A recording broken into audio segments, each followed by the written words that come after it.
Good day, UBC Students for Freedom of Expression and members of the Academic Freedom Under Threat at UBC panel and other curious onlookers. My name is Jenn Smith. I am transgender. I'm a public speaker. I'm sure most of the staff there at UBC are familiar with my name. Because the talk that's been assembled at UBC there mentioned me by name, I thought it was appropriate for me to make a public statement on the subject at hand because I think it is critically important to understand a different side of this debate that has not yet been heard, but which is critical in terms of understanding what has happened at UBC and informing you in terms of the best path forward when we're talking about freedom of speech. So I'd just like to start by thanking those of you who have taken the time out of your day to listen to my message. So right off the bat, what I'd like to do is to illustrate a misunderstanding. So in the description for the panel at UBC, the following is written.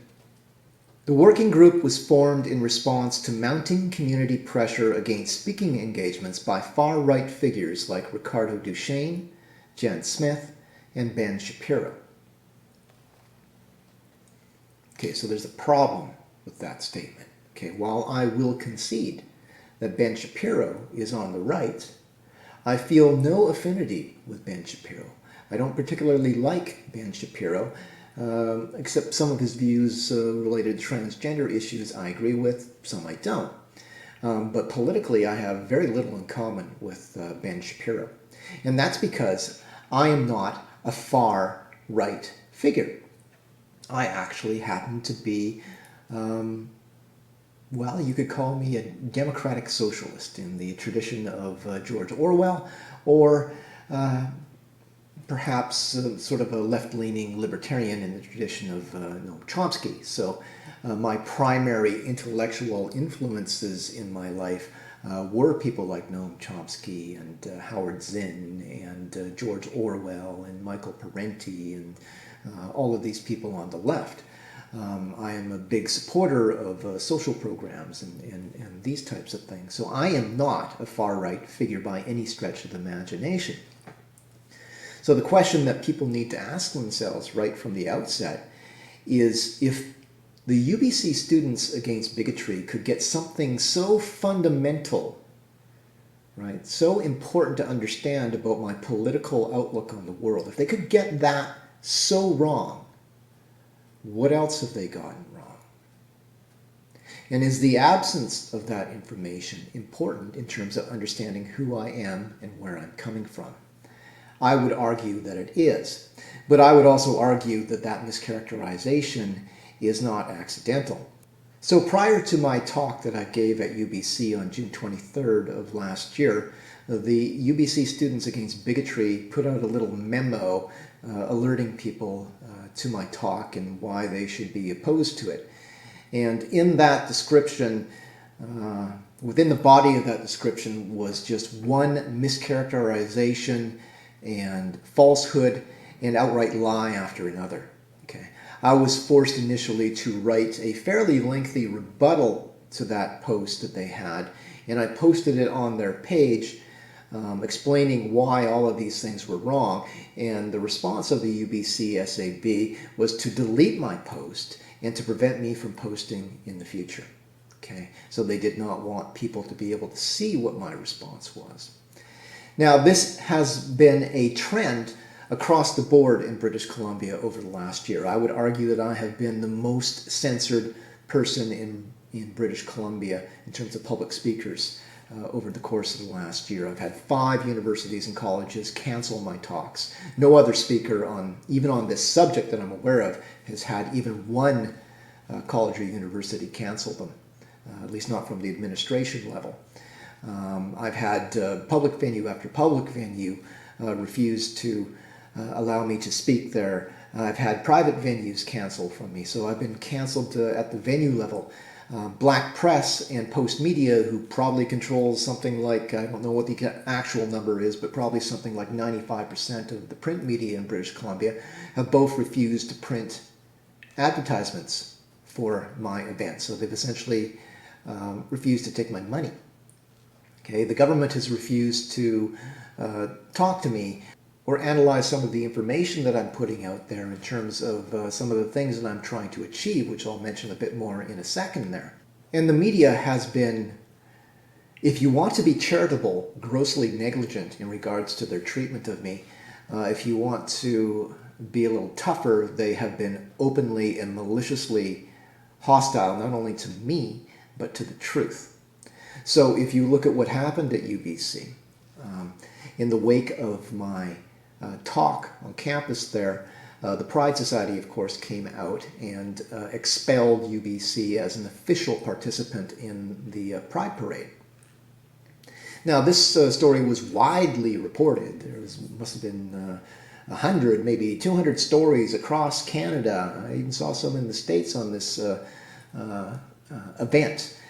And of all of these different journalists, of all these different reporters who were reporting on this, how many do you think actually came to me and asked for my opinion, right? Megan Murphy, for instance, sometimes says that she's heavily censored in Canada. But when you look at what's happened to her, she's gotten wide media coverage. She did a video interview with the National Post. She's been quoted extensively. Her side of the story has been given extensively.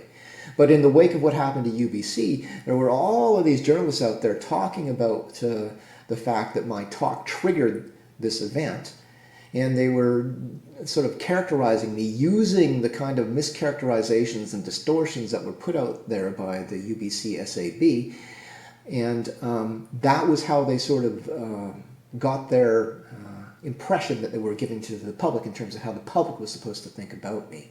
But of all of those different publications, how many journalists and reporters and media people came to me for an interview after the UBC event and all of this stuff broke out?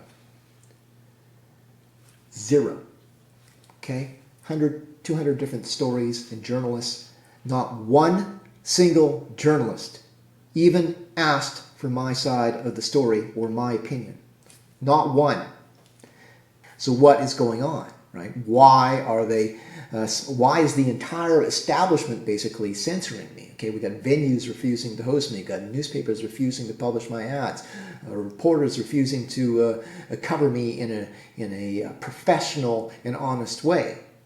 We've got government as well slamming the door to me. We've sent out information packages, myself and the people that help me. We sent out information packages to every provincial politician in Canada, right? And how many responses have we got to what I believe to be startling information? Basically 0. We got one response from the Speaker of the House in British Columbia, and it was just basically him saying, I'm the Speaker and I can't get involved in specific subjects, so I can't really help you. But other than that, 0 response. So I have sort of a blanket of censorship that has descended upon me in the wake of what happened at UBC. It's extraordinarily difficult for me to do anything. I mean, I've been trying over the last several weeks, actually, in conjunction with my co-sponsor, to secure a venue for my new talk that's coming out in March. And we have been arm wrestling with the venue for weeks, and a board meeting had to be convened so the governors could discuss whether or not they were going to allow me to speak. I mean, it is an extraordinarily difficult thing for me to speak. Now the question is, why? Okay, so what is happening? Why am I being censored in this way? What is it about me, right? What is it that is so terrible? Is it that I'm saying that transgender people aren't human? Am I saying that they're rats or something? No, I'm not. I identify as transgender. I have a different understanding of what transgender is, what it means, and the healthiest way in which to manifest transgender in the world and relate to the world. So I've got a different interpretation of that, but I'm not trying to cause harm to the transgender community. Am I saying that the transgender community should be, thrown into ovens or something like that? No, I'm not saying anything like that. So what is it that I am saying that is so terrible. Well, about the worst thing that's valid that anybody could say about what I say in my talks is I say that men cannot be women.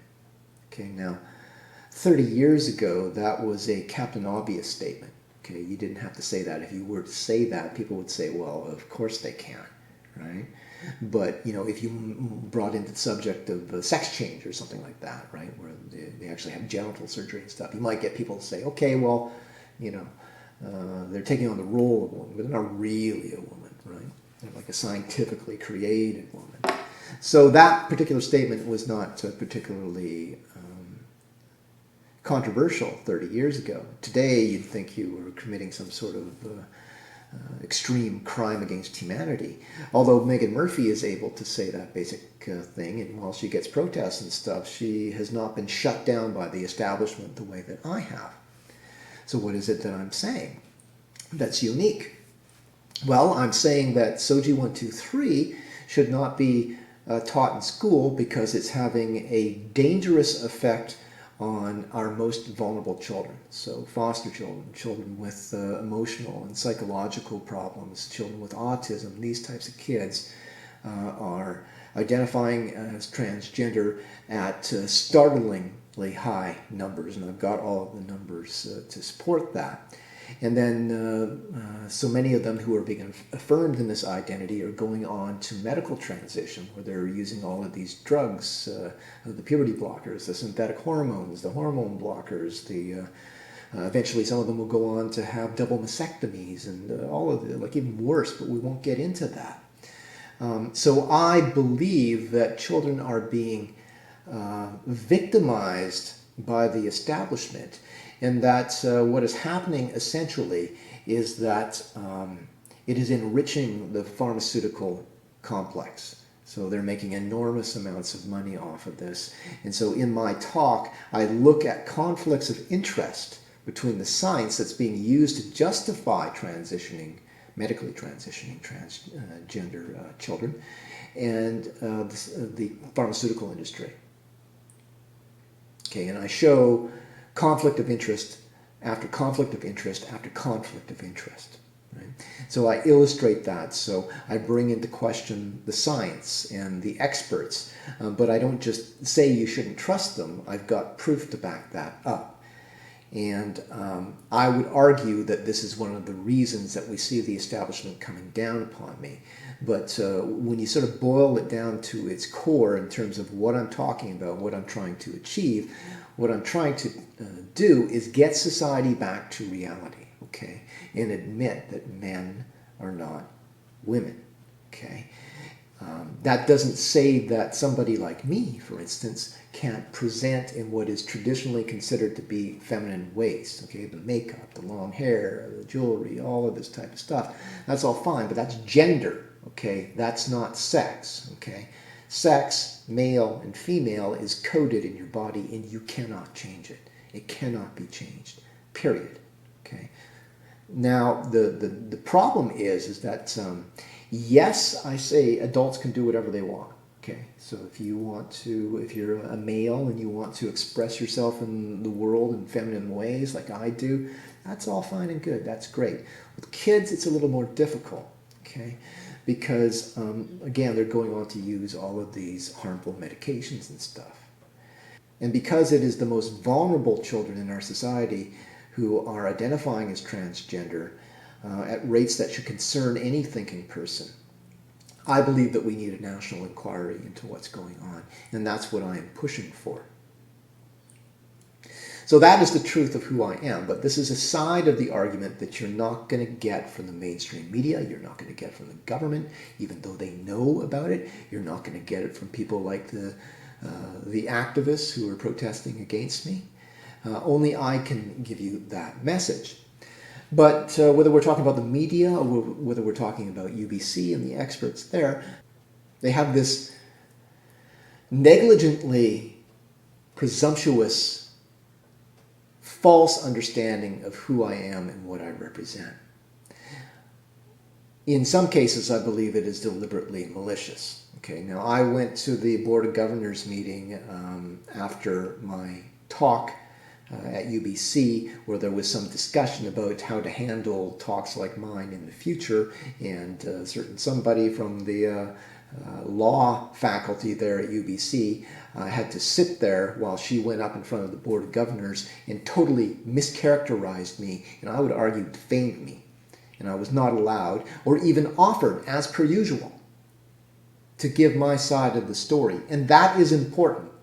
Okay? When you understand that I am not a right-wing bigot who's out to trample LGBT rights, and when you understand that I actually am, I was born in BC, I was raised in BC, I've lived in BC all of my life, but more than that, I was a foster child, and I went through 6 different homes, okay?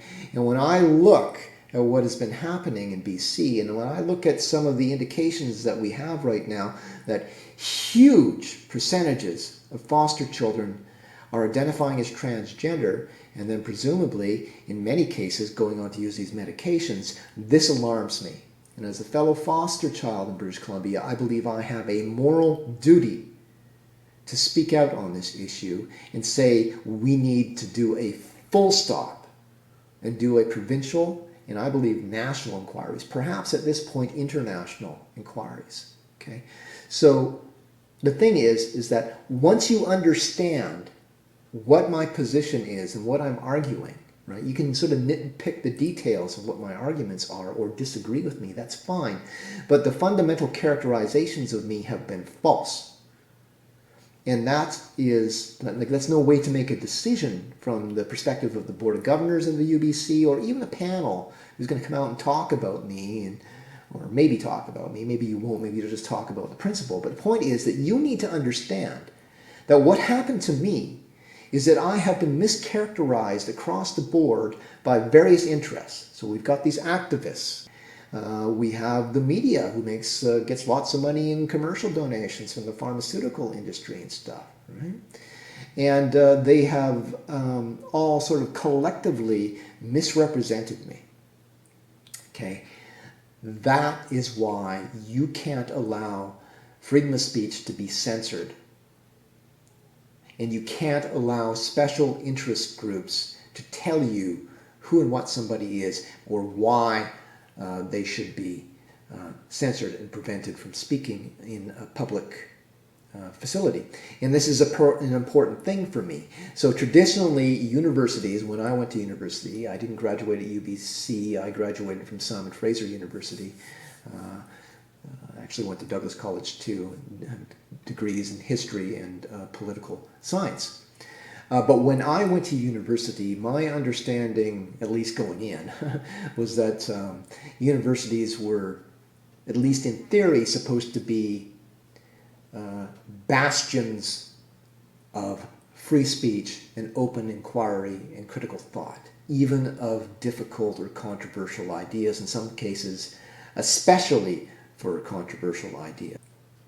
So what I see happening in the trend that I see happening on university campuses right now is this trend towards creating this safe zone, this bubble that is safe for all the diverse elements of the community in the university. To me, that is not what you should be doing in a university. Okay, university is an institution of higher learning. You are theoretically preparing the intellectuals of the future to deal with the hard realities of the world. And if we were to presume, right, if we were to presume that all of these characterizations of me are true, I think that the wise thing to do would be to let me rent a public facility. Okay, I'm a citizen of British Columbia, and I've paid taxes that have gone into sustaining UBC. And it's rented to the general public, so I should be allowed to rent. But even if you assumed I was all the terrible things that people make me out to be, I think the proper thing to do from an academic perspective would be to let me come speak, okay? Because this is an opportunity, okay? You don't want to shield the next generation of intellectuals from controversial ideas or even ideas that might offend them. Okay, you want to equip them in how to recognize these ideas and recognize the flaws in the arguments and dispatch them to deal with people like me. Okay, so if I'm this terrible monster, all these young and up-and-coming students should want to come in and listen to my nonsense and my bigotry and my lies, and maybe some of the professors should come in too, and then during the question and answer period, people can come up and sort of take me apart and expose me for the fraud and the bigot that I supposedly am. Right? Should be no problem for top intellectuals to come into my talk and just rip me apart. And that's kind of what I was expecting when I did my talk at UBC. I thought maybe we would get professors coming out and they would try to take me apart, but that didn't happen. None of them felt that they had some sort of duty to expose this fraud and this bigot. The problem is that you'll find that I'm no slouch and that my arguments and my opinions are well researched and well thought out. But that should be, like theoretically, that should be the way to go in a university, is to encourage people to seek out and expose and tear apart bad ideas. I've always said that the only proper response to a bad idea is a better one. Okay. So I'm, again, an old-time Noam Chomsky disciple who is, I would say, one of the preeminent champions of freedom of speech in North America. So I think that the test for censoring speech should be extraordinarily difficult. Right? You have to have a very, very good reason to censor freedom of speech, particularly in public facilities, and even more particularly in a university. If there's any place on this planet where an open exchange and free exchange of ideas and opinions, no matter how controversial or offensive they are, if there's any place on the planet that should aggressively protect the right of freedom of speech to take place, it should be our colleges and our universities. Because that is where the free exchange of ideas is supposed to take place. And you're not going to develop fully equipped intellectual warriors for the next generation by shielding them from bad ideas, if you're presuming that my ideas are bad. But what I am saying is that my ideas are not bad, and they have been egregiously misrepresented by the establishment. And I would ask people to maybe consider thinking about why I have been misrepresented. And again, back to what I see happening in the universities right now, is there's this trend towards saying, okay, we will allow people to say whatever they want on campus as long as they've been invited by a professor or they've been invited by some sort of student group. Then we'll allow them. And that's like faking supporting free speech. So I would say that if you're truly supporting free speech, any member of the public should be able to go in there and talk, right? So what we're seeing is what I would argue is the creation of a almost like a control matrix on the university, where ideas and the range of ideas will be carefully controlled by the university establishment, right? Be very easy to control public discussions and make sure only certain ideas are heard on the university campus. And this can really constitute a form of state brainwashing by excluding ideas outside of those approved by the academic establishment. So what I would argue is that what I represent, okay, what I represent in this argument is somebody who essentially is saying that the medical research academic complex on this particular issue is no longer trustworthy. And I provide a lot of evidence to support that. Now, people can debate me on that, and I'm open to people debating me on that. But if we presume, okay, if we presume in this case that I am correct and that the medical pharmaceutical research establishment is corrupt and that people have been making their decisions and making laws and policies based on information that has been deliberately manipulated to benefit the pharmaceutical medical establishment, and if we assume that my suggestion that institutions such as UBC are getting a lot of money from AbbVie is just one example of big pharmaceutical companies and stuff, how do we, and keep in mind this is a health issue, okay, so this is an issue that is about the well-being of everybody, okay? If the pharmaceutical, medical, academic complex becomes corrupted, how does that get exposed if you've shut out outside ideas?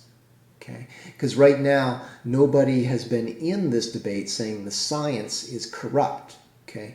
That is what I am saying. So I come into the academic campus and I bring my evidence and I say, look, the information is corrupt. We need to look at the conflicts of interest and how this arguably tainted information is affecting how people see things and how policies and laws are formed in our country.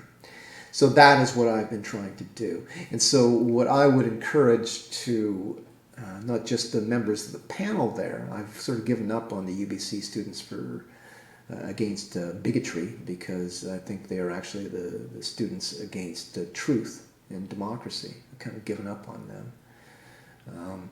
But what I'm hoping for is that the true intellectual who is in favor of freedom of speech and a full and open discourse, and also favors the idea that students in a university should not be sheltered from difficult or offensive ideas. They should be taught to engage them and disarm them where necessary. So all of this stuff needs to be taken into consideration, but one of the most important things from my perspective is understanding that the information is false, and part of where you can understand where that information is false is, like I say, right in the description of the event, where they're describing me as a far-right figure when I'm actually a left-leaning libertarian and sort of a democratic socialist, right? So that is an egregious error, but it's instructive to you. And it tells you about the insanity of allowing special interest groups to determine who gets to speak on campus, which in my opinion is supposed to be a bastion of free thought and ideas and exchange and debate of ideas. Right? So I'd ask you all to consider that. For people who want to know more about me and what I really stand for, instead of these false characterizations, you should go to my YouTube channel, which is Jenn Smith Transanity. If you type those into YouTube, it'll bring up my channel. Go there, watch my maybe my 6 months of madness video that I made that summarized what I went through in 2019. But most importantly, watch my call for provincial and national inquiries. That has basically the nutshell or the core of what I'm trying to put out there. And when you watch that, and when you understand that the characterizations of me have been so egregiously false, you need to ask yourself why, and what this should tell you in terms of instructing how you proceed, and why the original statement of the UBC Board of Governors, I believe it's a 1976 statement, was absolutely correct, right? Not just free speech for professors and students, but also for the broader community, because the universities are the hub of intellectual thought and political change in society in the long run. So people like myself should be able to come to the university as outsiders with ideas that maybe are verboten on topics such as the role of Big Pharma, right? And present the evidence to the university community and to the community at large, and then be open to scrutiny. And unlike the event that you're hosting there, at the end of my events, I always have an open question and answer period where anybody's free to come up and ask a question. I don't even put a time limit on the question. Of course, we try to keep it reasonable. We don't allow people to make speeches, but anybody can come up to me after my talk and take issue with anything that I have presented, and I welcome and encourage people. Even I welcome and encourage the top intellectuals, right? Because I am experienced with academic debating from my days in university, and I understand, the standards of academic research in terms of quality information and where you get your information from. So I thank you all for taking the time to listen to this statement, and I hope that I've been able to change your views and maybe give you pause to consider whether or not the current path universities are going down towards creating these bubbles is the correct path. And please check out my YouTube video where I call for provincial and national inquiries, and then reassess how you see Jenn Smith, who I would argue has been the most censored speaker in British Columbia and the most egregiously mischaracterized. And then ask yourself, why? Thank you for your time.